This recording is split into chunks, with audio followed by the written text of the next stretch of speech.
এখনো লোকসভা নির্বাচন ঘোষণা হয়নি এবং আপনারা ইতিমধ্যে প্রি পোল ভায়োলেন্স যদি বলি সেটা আরম্ভ করে দিয়েছেন। আর দ্বিতীয়ত হচ্ছে, এটা কি বিশেষ নির্দেশে আসে, বিশেষভাবে আপনাদের নির্দেশ আসে আপনার উচ্চ নেতৃত্বর কাছ থেকে যে এইভাবে বাংলা অরাজকতা করো?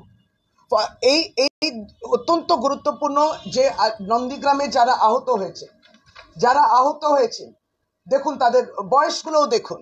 এবং এই নিরীহ তৃণমূল কংগ্রেসের কর্মীরা কি করছিলেন, প্রচার করছিলেন, কারণ এটা খুবই প্রয়োজন যে এই ব্রিগেড চলো ডাকটা রাজ্যের আমাদের সর্বভারতীয় তৃণমূল কংগ্রেসের সভানেত্রী মমতা বন্দ্যোপাধ্যায় তার ডাকে যাবেন মানুষ।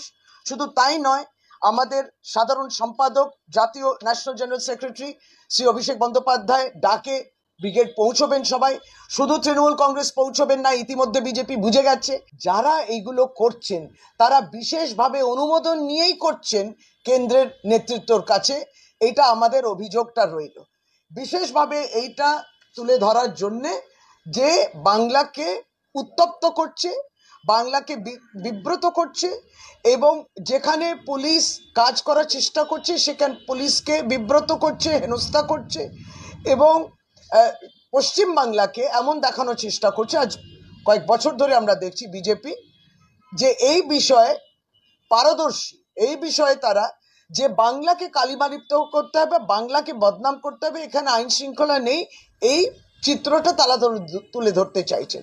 যখন তাদের উচ্চ নেতৃত্ব বাংলায় এসে তাদেরকে এই পরামর্শ দেওয়ার পরে এই জিনিসটা বাড়বাড়ান্ত হয়।